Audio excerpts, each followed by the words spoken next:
None of, none of y'all are friends with any of your exes? None of you. What do you mean by friends? Or do you mean they still have your number and can text or call? Right. So it depends. Your friend circle is at this age is very small. It's like right. So there's no ex. So friend circle being really small. What time is it? Passa. Time. Passa. Time. Every girl. I go me up. Passa. Don't stop, girl. Wine. Drink until I be. Drink and rave till the morning light. My Center. None of y'all are friends with any of your exes? None of you. What do you mean by friends? Or do you mean they still have your number and can text or call? Right. So it depends. Your friend circle is at this age is very small. It's like right. So there's no ex. So friend circle being really small. I'm not talking about, and even then, you can be really close friends with your ex. You can. In my world, you can. Like in your circle, you can. Just because no. I'm like the math, like. I'm not understand. Y'all disagree? Everybody friends? disagree. Maybe we're using the word friends loosely. No, I'm not. Because we're talking about somebody I'm gonna call and talk to about problems. Right. So you can have an ex who y'all are, it's in your circle. This is the circle. Okay. And then you have friends who are outside the circle. And then you have acquaintances who are like friends of friends or people, from work or, people who that's different. So you have acquaintances, then you have your friend who is not and then you have your close friends, your close knit group. Girl, and they can be anywhere. Like having my ex at a birthday party and then all my friends in the first circle come and they're looking at the ex in the other circle going, why is he here?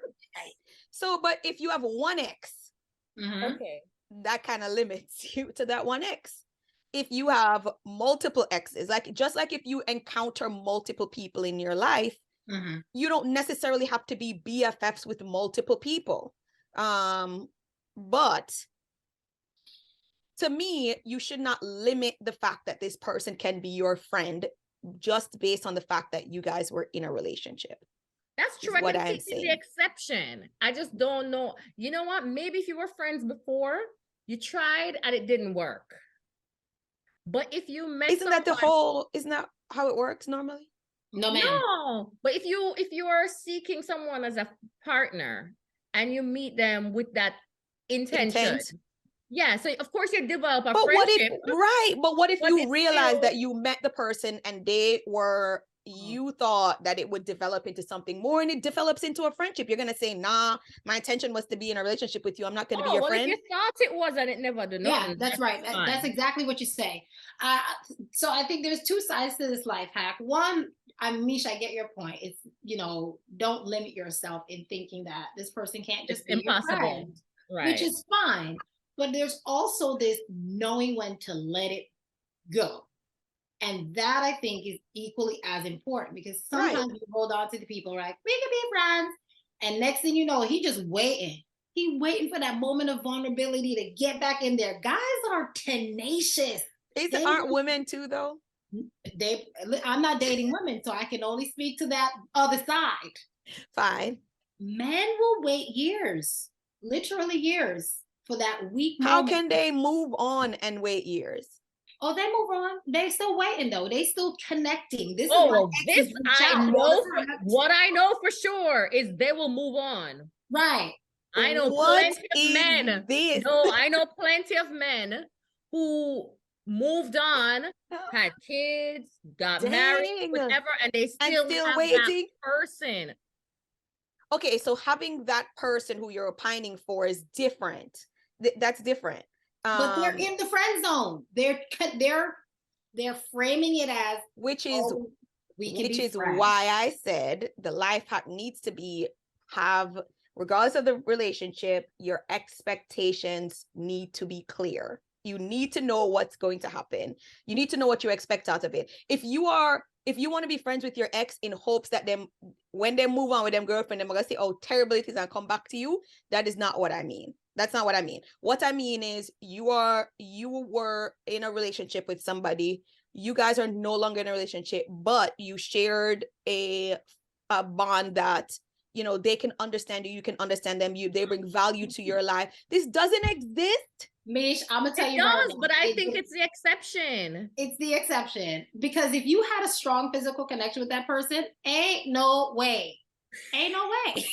So then, if you are friends with somebody who hates you, Rob, no, you feel sit on. No. If you have, first of all, if you are friends with somebody who you have a strong physical connection with, why are you not together?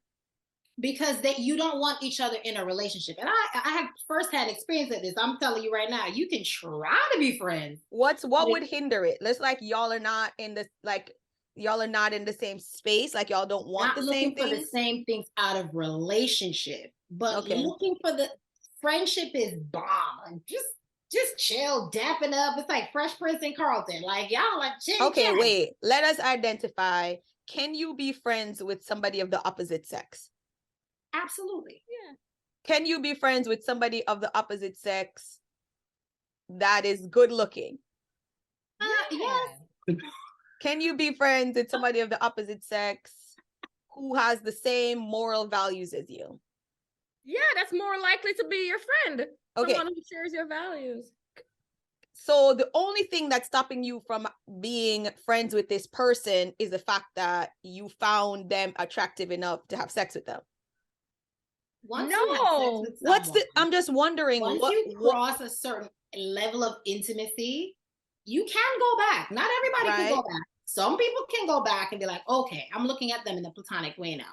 But what I'm suggesting is if you cross that sexual intimacy bridge and it's a strong connection, there is no going back. There just isn't. And it's not a one-night stand. You said like a relationship. It is a relationship, but I'm saying if you guys are no longer there, y'all were there 5 years ago, 2 years ago, whatever, last week, I don't business. Y'all were there and you're no longer there. Right, now, but your body has that memory, Mish. Your body has that memory. Like your body knows how it felt when that person touched you in a certain way, when they looked at you a certain way. Like that memory. Interesting. My body don't have that memory. It's all in a them ways. They just memory loss. Memory loss in every.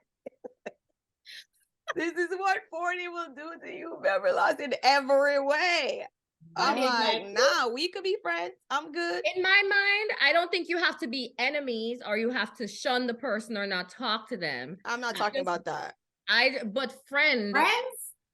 Yeah, I think that's just my thought.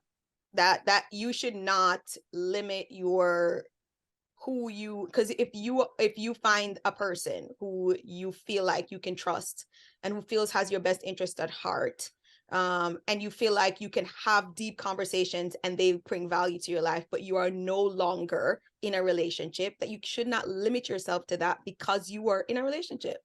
Have you seen that work? I have. Let's move on. Next topic. What time is it? Passa. Time. Every girl.